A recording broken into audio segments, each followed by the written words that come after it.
You know that feeling, don't you? The relentless chase after something specific. Maybe it's a big promotion or, an exotic trip, a certain number in your bank account, all fueled by that one thought, right? Once I get that, then I'll finally be free.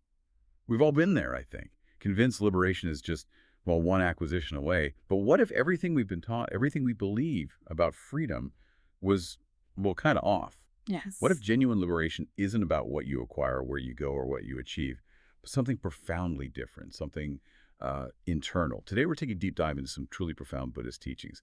They radically redefine what it means to be truly free.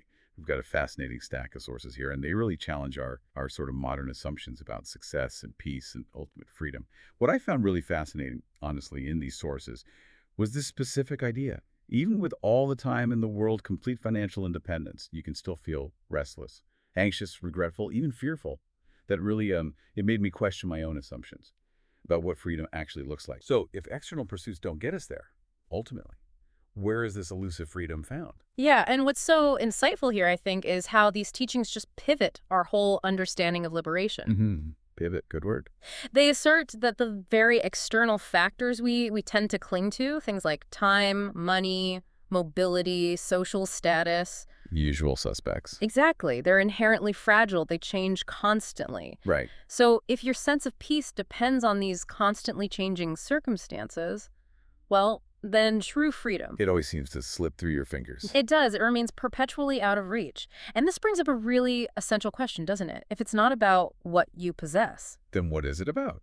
Our sources point to this radically different perspective. It suggests genuine freedom isn't about what one possesses, but rather what one clings to. Ah, okay. Clinging. Yes. This core idea just utterly transforms our common pursuit of liberation. It hints at an internal shift, not some external achievement. So it keeps circling back to that central point. Freedom isn't acquisition, it's non-clinging. Yeah. But our modern world, it absolutely equates freedom with these external things, doesn't it? Time to do what we want, enough money so we don't have to worry. Authority, status. Yeah, the mobility to travel anywhere or a certain status that we think grants us power. We chase these things relentlessly. Convinced they'll bring us peace. And that's the fundamental pivot we were talking about. Because as our sources highlight, these external things are, just by their nature, impermanent. Right. Like you said, you can get all the time, all the money. Achieve that independence, yeah. And yet still find yourself restless, anxious, or fearful inside. It's like building your house on shifting sand. That image really resonates. It is. It's this profound paradox, isn't it? You accumulate everything you thought you wanted, yet that underlying feeling is still one of being, constrained or incomplete, which really underscores that idea again. True freedom isn't about what you possess, but what you cling to. Okay, but here's the kicker, I think. Our sources show this isn't just about big material stuff, right? Like the house or the car. Oh, absolutely not. It's the insidious grip of even seemingly small expectations, maybe identities, that bind us. That's spot on. It's attachment in all its forms. As long as your sense of peace, your well-being is conditional. Conditional on external circumstances changing. Exactly. Then real freedom is always out of reach, always later. And what's truly striking, and you mentioned this image earlier, is the Buddha's teaching that even a prisoner, say, in a cell, can actually be freer than a king. Wow. If that prisoner's heart is genuinely at peace, that just completely flips our conventional understanding, doesn't it? It really does. A king bound by expectations and fears, while a prisoner finds inner peace. That turns everything on its head. So, okay, if it's not out there, where is it? Where's this freedom located? This is where our sources bring in the concept of nibbana, right? Buddhism's deepest form of liberation. Yes, exactly. Nibbana. It's described as the deepest form of freedom, but crucially, it's not a place you go to or a thing you get. It's a state of being. A state of being. And it's defined very explicitly as the extinguishing, like putting out a fire. Extinguishing what? Of craving, aversion, and delusion. Craving, aversion, delusion. Let's unpack those a bit. Craving is? Craving is that restless urge for more or different, always wanting something else than what is. Okay. And aversion? Aversion is that persistent resistance to what is. Yeah. Pushing away unpleasantness, reality, discomfort. Got it. And delusion? Delusion is like the blurry lens, the way we often misinterpret reality, see things inaccurately, usually based on our own projections and fears. Right. So nibbana is freedom from those internal agitations. Precisely. Freedom from the push and pull of craving and aversion, born from seeing things clearly without delusion. So it's really not about that luxurious beach house or the overflowing bank account then. Not fundamentally, no. It's about a mind that simply no longer needs to grasp or cling. A mind that, as you put it, sees clearly and lets go. That is such a profound shift in perspective. Yeah. It's just a radical internal transformation, not just changing the scenery. It absolutely is. And if we connect this to the bigger picture, it becomes startlingly clear what truly binds us. Okay. Our sources are very clear on this. It's not external chains. It's not governments or even our jobs, not in the way we typically think. So what is it? The binding force. It's attachment. It's attachment. That's the chain. But attachment to what specifically? Can you give some more concrete examples? Maybe things we don't even realize we're attached to. Well, sure. It includes attachment to outcomes.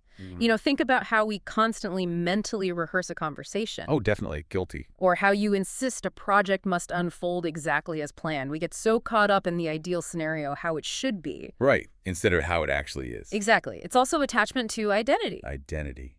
How so? Well, not just who you think you are, but maybe even the persona you cultivate online.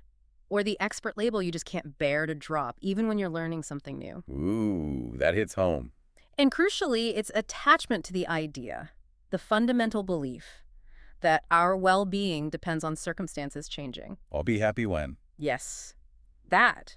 As long as our peace is contingent on things being different, we're bound, we're caught. I know, I've definitely spent way too many hours drafting those perfect emails in my head, Oh, only for the actual conversation to go completely sideways. happens to us all. It's that attachment to how things should turn out that really bites, isn't it? It really does. So, okay, if attachment is the chain, how do you actually, loosen that grip? What do these teachings suggest is the path, the way to that internal liberation? And this is where our sources really offer practical guidance. They point towards practices like vipassanā. Vipassana, insight meditation. That's right, insight meditation. Through vipassanā, the practice involves observing the body, the mind, Just watching. watching the constantly changing flow of sensations, thoughts, feelings. But here's the crucial part, the core of the practice. It's learning to watch without grasping, to feel without resisting. Watch without grasping, feel without resisting.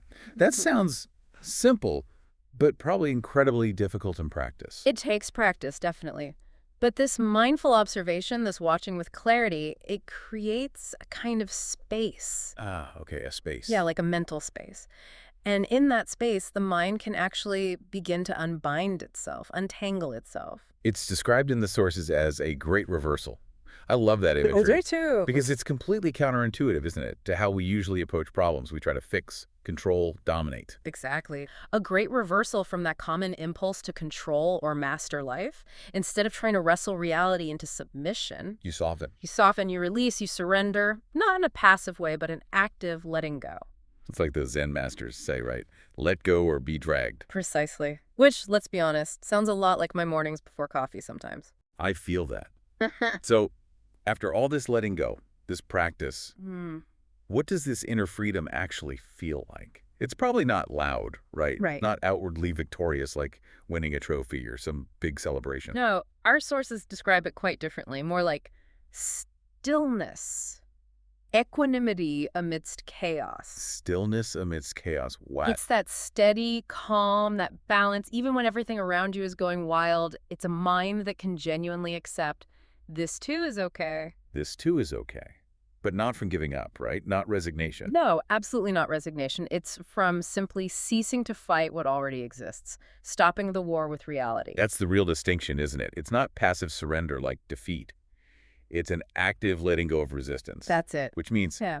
real freedom is achieved when you no longer require life to be different in order to feel whole. That's the game changer. As you say, when your sense of okayness isn't dependent on external conditions aligning perfectly, That feels huge. it is huge. And this brings us right back to that profound teaching from the Buddha. The one about freeing yourself. Yes. No one outside you can free you. You free yourself by your own effort. It just underscores that freedom isn't some external state you acquire or are granted. It's internal. It's an internal state that is truly already here. The potential is present. The challenge, then, is just to recognize it, to uncover it. To recognize it and to cultivate the conditions for it to flourish. Through that non-clinging, through insight. So, wrapping this up, Yeah. what have we really learned today about freedom? Thinking about all these sources, it's clearly not a destination you arrive at, is it? Or something you can buy?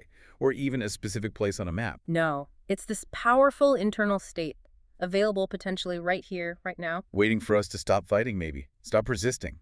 In a way, yes. If we connect this to the bigger picture, the profound insight is just that the chains binding us aren't external. They really aren't. They're our own attachments. Our own attachments to outcomes, to identity, to that core idea that our well-being depends on circumstances changing.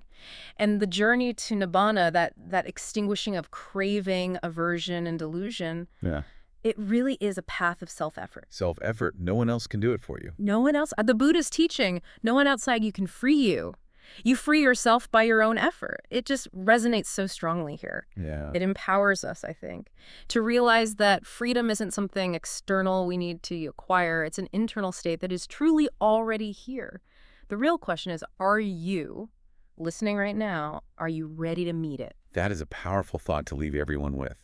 If you've been waiting for things to change before you feel free, maybe just pause. Ask yourself, what if freedom doesn't come later? What if it's available now? Not because anything changed around you, but because you changed your relationship to it. Something to think about.